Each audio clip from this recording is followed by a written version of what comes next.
Hello and welcome to Soloing the Deep Desert. We start off in true form with losing an assault Ornithopter through a freaking bug. Somehow I managed to clip into the wall and now the thing is stuck there. Classic. I spent about 20 minutes trying to get the assault Ornithopter out of the wall, and only after did I realize what I should have done is jumped out of the Ornithopter, detach all the components into my inventory, and then respawn. Probably would have fixed it, but now it's pretty much stuck there. I can't get to it. I can't detach.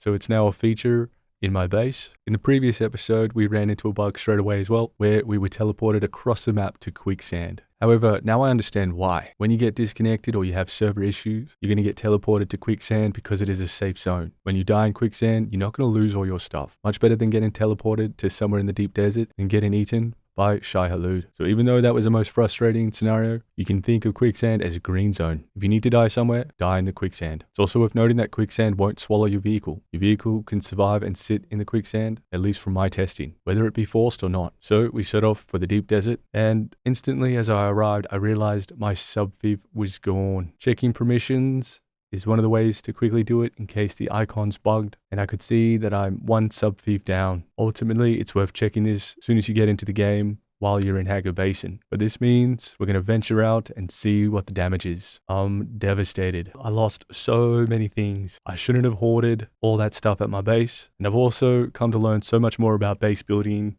and what I thought was a good base design actually turns out to be terrible. But we're going to be trying to rebuild a new base after we reclaim this land. I'm not letting them get the better of me, and it's also going to be an excellent test to see if we can build a base that is going to be harder and harder to be infiltrated, so we can learn how this all works. So first things first, we're going to take out this sub-thief. The best way to take out a sub-thief as a solo player is with your two Ornithopters, switching between them while the overheating cycles, and most importantly, you should be swaying side to side to hit the stationary object, ensuring that both missiles connect and all the damages go into that one sub-thief. The sub-thief has 2,500 health. The damage from the rocket launcher Mark 5 on the assault Ornithopter does 248, meaning it should really only be 10 and a bit missiles if they're all connecting. The Scout Ornithopter rocket launcher does 164 damage per rocket, which is 15 and a bit missiles. So the sub-thief will easily go down in this situation. Time to reconstruct the base. Now reflecting on this, I still built the base terribly, but this is the whole solo journey. Avoid using doors as much as possible, and always use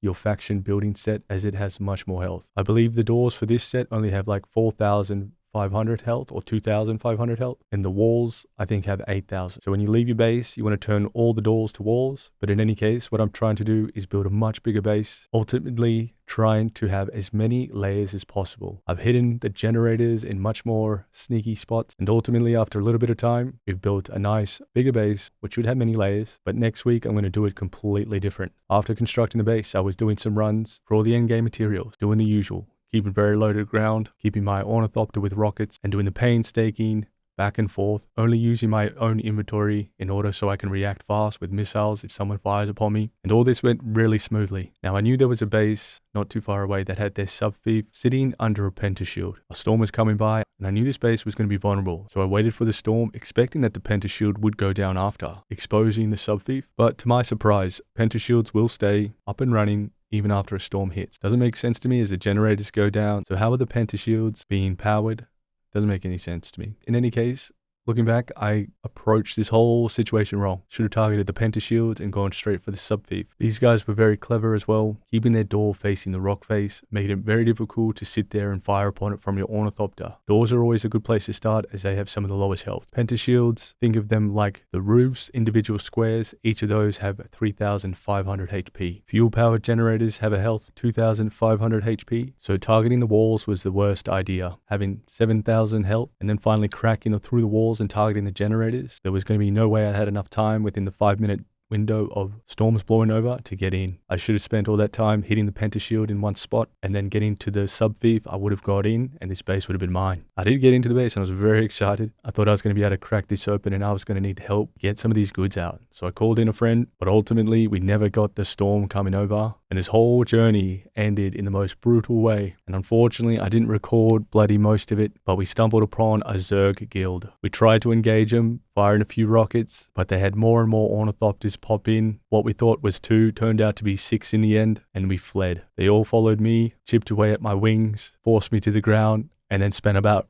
half an hour just sitting around, not killing me and just waiting. I was trying to talk to them, stirring up a storm, but they barely spoke English and didn't really want to interact. But this is the reality of a solo player. It's a good chance that these are the guys that cracked the base, but I can't think of a better situation and more challenging scenario when I'm doing these solo runs, as it's going to really mean strategy and learning to see if this can actually work. And what was freaking hilarious is that when they did finally speak, the few times they were saying that they're having trouble getting back into their Ornithopters and they couldn't spawn on them and something bugged out for them. So I was actually able to flee, only losing the assault Ornithopter. Thinking back now, what I should have done is maybe, if I had enough rockets, try to destroy their Ornithopters. That would have been a classic revenge story. But what I thought was interesting about this whole experience is, one, having the shield on in quicksand doesn't trigger the sandworm. Nothing seemed to trigger the sandworm. And our vehicles could sit there perfectly. The only thing that sinks is your character. But ultimately, I didn't stick around to find out if they ever got their Ornithopters back. But I had about 5 minutes where they didn't return. So to me, there's a good chance that they either couldn't respawn there or something bugged out. And let's hope they lost them. But it was a very interesting experience. It's kind of our fault. We ventured into their territory thinking that they wouldn't be there during the day. But boy, oh boy, there was a plenty of them. So unfortunately, this is what it's going to be like, existing on a server with a Zerg guild. It's going to be fun times ahead. So we've built a base. We've raided a base.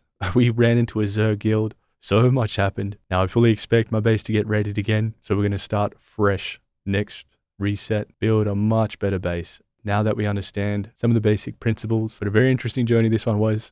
Thanks very much for watching. If you got anything out of this, consider liking, subscribing. Cheers.